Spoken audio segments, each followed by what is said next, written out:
3 days after his mother's funeral, Kazu Ashida knelt among the last boxes of her estate. She'd kept a journal hidden. He'd never seen it before. Last entry. We found him. Sora, Reina, Tatsuya, Yuki, executed for desertion, but we know the truth. He didn't die of fever. He was murdered. His mother had lied for 19 years. The truth was a knife. Even in her final breath, she'd whispered of a fever. Not a word of the execution. Rio's last entry. I die with secrets that should not die. So my father wasn't a hero. He was a man hunted down by his own corps. 3 of the 4 are still alive, and I will find them. The journal closed, but the story inside had only begun to open. He turned the pages. Earlier entries were reports of supply theft, bribes, commanders on the take, a passage. They're selling rations meant for the front. Ships sunk, lives lost, while they pocket gold. My father wasn't a deserter. He was a man who threatened their profits. The journal listed names, dates, ledgers, enough evidence to hang a dozen officers. But this evidence is 20 years old. No one would believe it from an outsider. I need to join them. I'll enlist under my mother's maiden name, Ashida. They won't know who I am. That night, he dragged his mother's belongings into the yard. The fire was a severing. Burn it all. The lies she told, the life she hid. I don't need them anymore. He packed a single satchel, the journal, some coin, a change of clothes. Then he walked out. By dawn, he stood before the Scout Corps enlistment office, the banner snapping above like a challenge. He enlisted under the name Kazu Ashida. The recruitment officer gave his papers a cursory glance and stamped them 2 years. Every sunrise found him on the training yard. His practice sword became an extension of his hatred. Every drill master said I was driven. If only they knew what was driving me. He learned the Corps bureaucracy quickly. A few forged requisitions nudged his combat scores. A few quiet words swapped assignment slots. Graduation day, top of the class. The medal around his neck felt like a leash. This is nothing but a step. The real target is just ahead. A week later, in the administration tent, a clerk handed him a sealed scroll. You've been assigned to Squad 0. They don't suspect a thing. He unrolled the orders slowly, burning the names into his memory. His pulse quickened, but his face remained a mask. He tucked the scroll into his jacket and walked out. The waiting was over. Squad 0's headquarters smelled of old leather and gun oil. 3 faces turned as he entered. Kazu Ashida, your combat scores are the highest we've seen in years. Glad to have you. Lieutenant Reina, we value precision and loyalty. I trust you'll deliver both. So this is Tatsuya. His scar is a map of some old violence. Just don't slow us down. Ignore him. Listen, if you need anything, my quarters are always open. We take care of our own. He has no idea. These hands will never belong to his family. Once you are settled, we'll run through the drill. I think you'll fit right in. Kazu saluted precisely, the perfect recruit. But his pulse was a war drum. That night, alone, his hands shook. He clenched them until the knuckles whitened, and he didn't sleep. The next afternoon, a soft melody drifted from the common room. Kazu followed it. You must be the new scout. Father said you'd end up here sooner or later. Please, sit. I made too much tea again. It's become a habit since my mother passed. So, why did you become a scout? Father says your scores were unmatched. To serve something bigger than myself, I suppose. But really, it just felt like the right path. That's a good reason. Father says the best soldiers serve for others. He'll be glad you are here. Her smile is a mirror I don't want to look into. That night, he slipped into the archive.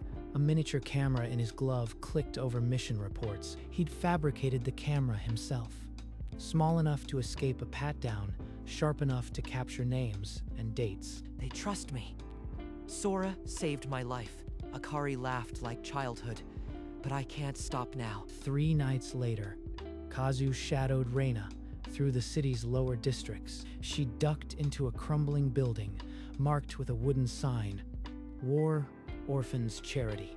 Inside, she knelt beside a boy with a bandaged arm and spoke without the uniform's coldness. Keep the bandage dry, little one. Tomorrow I'll bring fresh milk and another story. She executed my father, yet she bandages orphans in her spare time. What am I supposed to hate? That same night, a guttural cry tore through the barracks, snapping Kazu awake. Rio, no, we had no choice. He said, Rio, my father's name. What does no choice mean? Tatsuya rolled over, and the nightmare faded into restless silence. Kazu didn't sleep again. The evidence folder grew, but so did the cracks in his certainty. Late one evening, Kazu turned the journal over in his hands. The cover's thickness nagged at him. He worked a knife along the inner binding. A folded parchment slipped out, covered in tiny numbers. The cipher was simple. One his father had taught him as a child, a game they played. Why hide a message this cleverly? What was he protecting? He transcribed the numbers into his old notebook. Letters emerged, the final line decoded. Rebel contact paid, gold transferred. Enough to start anew. K. Paid by rebels? My father sold information? That's impossible. Not him. His hands shook as he folded the parchment and slipped it into his pocket. Tatsuya knows something. His nightmare wasn't guilt, it was knowledge. I'll force him to talk. He would corner Tatsuya tomorrow. The truth was rotting inside the squad, and Kazu would dig it out. By dawn, an urgent order arrived. Rebels sighted in the eastern pass. The confrontation with Tatsuya would wait. The canyon reeked of trap. Narrow walls, too few scouts, a silence that pressed against the ears. Kazu, stay close to Reina. I've got a bad feeling. This is a killing box. A flash from the ridge. A grenade landed 3 feet from Kazu. There was no time to think. Sora tackled him sideways, shielding Kazu with his own body. The blast threw them both into the dirt. In the medical tent, Sora's shoulder and back were raw with burns. He still managed to grin. Don't look so grim, Kazu. A few scars don't matter. You are family now. He said family and meant it. I was planning to ruin him. Outside the tent, Reina stood with arms crossed, jaw tight. Tatsuya watched from a corner, silent. I owe him my life. How do I hate a man who bled for me? 2 nights after the mission, Kazu felt eyes on him. The corridor outside the barracks was empty, except for Tatsuya. You've got that look, staring at dead men like they're still breathing. I've seen it before. What? Look, I've been in the infirmary all week. I'm tired. You are imagining things. Don't play stupid. The way you watched Sora after the blast, it wasn't gratitude. It was something else. In a blur, Tatsuya pinned Kazu against the wall. The old soldier's grip was iron. I know that look. Who are you really? My heart hammered, but I forced my voice flat.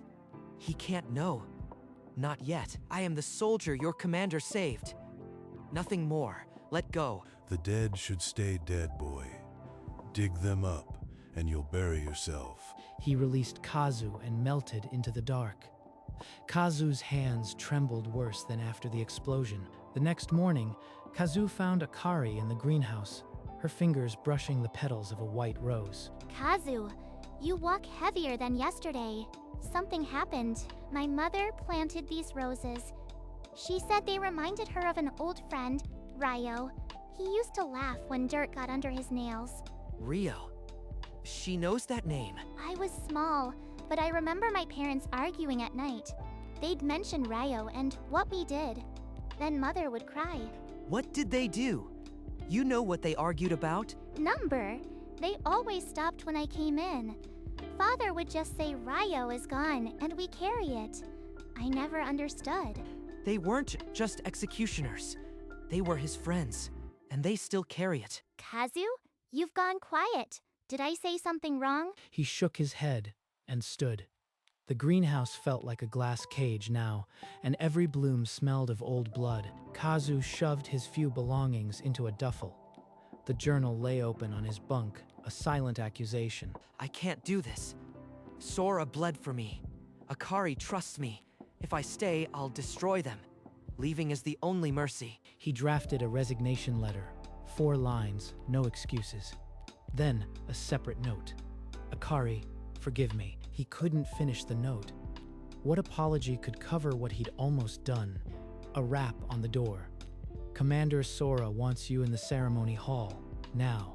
In the hall, Sora stood with the squad, a small wooden box in his hands. Kazu, you've bled beside us and saved lives. This promotion is overdue, but it's not the real gift. He opened the box. Inside, a small dagger with a mother-of-pearl handle, still polished. This belonged to my late wife, Akari's mother. She'd want you to have it. You are family, Kazu. He called me family and handed me his wife's blade. I can't vanish without telling them the truth. That evening, Kazu climbed the signal tower alone. The message bird fought the wind, a scrap of paper tied to its leg. The note read, "Found corruption evidence. Meet me at Old Outpost 7. Come alone." The message reached the HQ by dawn. Sora read it twice, then called Reina and Tetsuya into the map room. Corruption evidence? From inside the core? Kazu's been digging where he shouldn't. This smells wrong. I trust his judgment. He risked his life covering my back. If he says it's important, we listen. Tatsuya said nothing. His scarred face held an expression that wasn't surprise. It was dark recognition. And you, Tatsuya? Not a word? You've been twitching like a cornered wolf for days. Just go. We all knew this day would come. By midday, the squad rode toward the abandoned outpost. Kazu was already there, waiting in the wind. I brought them here to confess, but I still don't know what I'll do when they walk through that door. The 3 riders dismounted in the outpost's shadow.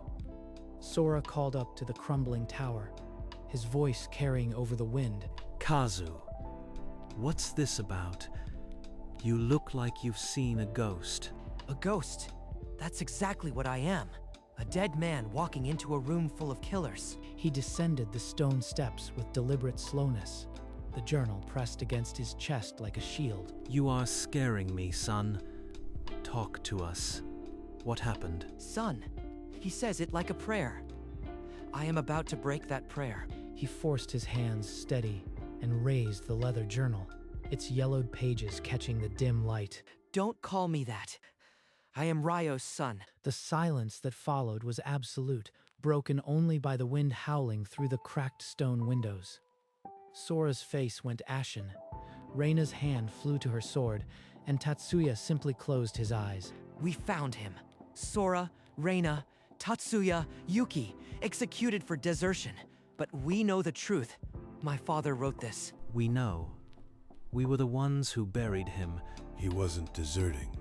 He sold us out. Rio gave the rebels our patrol routes, our supply schedules, for a pouch of gold. In a rain-slick alley, Ryo exchanged documents for a heavy pouch, his face hidden in shadow. He planned to abandon his wife and child. We had orders to stop a traitor, so we did. The treason was real. We never spoke of it again, to bury the shame for everyone. 20 years ago, in a moonlit clearing, 4 figures stood over one kneeling man. A blade fell and a secret was sealed. Treason, not corruption, not heroism. He was going to abandon us. The journal fell to the stone floor. The world Kazu had built on revenge collapsed into silence. Every day for 20 years, I've asked if there was another way. There wasn't. But that doesn't quiet the guilt. I built the charity to balance the scales. It never does. Your father's blood is on all our hands. My mother. Did she know what he was? Number. We made sure of it. She only knew he was gone. Kazu bent slowly, retrieved the journal from the dust, and walked toward the brazier crackling in the corner. I can't burn what you did, but I can set this down. The pages curled and blackened, the ink fading into the fire. The last entry consumed itself. He unpinned his scout badge and let it fall onto the stone, the metal ringing once. Sora opened his mouth, but no words came. Reina stared at the flames. Tatsuya did not lift his head. He was a traitor. They were executioners. But I won't inherit either. Kazu turned toward the heavy oak door. The brazier's glow receded behind him. Kazu, wait, please. There's nothing left to say. Outside, the wind hit him, clean, cold, carrying no ghosts. The weight I've carried since I found that journal. It's gone. But now I am just empty. He walked down the muddy slope, not looking back. The outpost became a silhouette against the gray sky. My father chose gold over us. They chose to bury the truth. I chose vengeance. None of it was right. He walked until the outpost was a speck behind him, the path opening into the vast, empty plains. For the first time in 2 years, he had no destination, no enemy, no plan. I have to figure out who Kazu Ashida is without the hate. That's terrifying. A year later, in a quiet valley far from any outpost, Kazu Ashida worked a small farm alone. The land asked nothing but his effort, and gave back in steady rhythms. One crisp morning, a figure stood at his gate. A white cane tapped the post. Kazu, I'm not here to drag you back. I brought something from my father. How did you find this place? It took a year. I asked in every village. He wrote that letter the night you left. He's never sent another. Kazu unfolded the worn paper. Sora's handwriting was unsteady. We carry the weight too. May you find peace. No reply needed. All that weight, and he still thinks about my peace. You don't have to say anything. I just wanted you to know that door isn't locked. Kazu stood and walked to the cottage fireplace. He placed the unfolded letter on the cold iron grate, not lighting it. I've set it down. The journal, the revenge, the letter. Some inheritances don't need to be carried. That evening, Kazu climbed the hill above his cottage. The sunset bled gold and violet across the clouds. The same violet as my eyes, but the hate is gone now. He knelt in the tilled soil and opened his hand, releasing a small pile of seeds. One by one, he pressed them into the earth, covering each with care. A lone bird flew over the distant wall, the boundary he'd once sworn to cross for revenge. I won't cross it again. That story is over. He stood and brushed the dirt from his hands. A faint smile, real and unforced, touched his lips. He turned back toward the cottage, its door still wide open. Some inheritances must be set down. The ground is ready for new growth. The morning after the letter burned, Kazu woke to roosters and sunlight. The cottage smelled of fresh bread and damp earth. He fed the chickens, repaired the fence, chopped wood. Simple tasks, none of them fueled by rage. Sometimes he'd pause and feel the phantom of the journal in his hand. The memory didn't sting anymore. By late afternoon, he climbed the hill again, that place where the sky felt huge and the past small. He never wrote back. Sora was still waiting. That was okay. Peace isn't a reply. He pulled a worn notebook from his pocket, a new one, blank pages. A farmer's log, not a vendetta. He wrote the date, the weather, the seed count. Then, underneath, a single line. Father was a traitor. I am not. He closed the notebook and looked out at the fence that no longer divided him from anything. He had read the last page of his father's journal. He had joined the squad that killed him. And then he walked away whole. Some debts are paid by not collecting them. Some inheritances are set down, and the ground that remains is yours to plant. Months passed on the farm. The seeds he planted grew into a field of green, and the cottage became a home. One afternoon, Kazu sat under the old tree, a bowl of fruit beside him. For the first time, the silence felt full, not empty. Yesterday, I found myself humming. I didn't notice until I stopped. He looked toward the distant wall, now barely visible through the summer haze. It seemed so small. He never wrote back. That silence is my reply. A bird landed on the fence post, a messenger pigeon, without a message.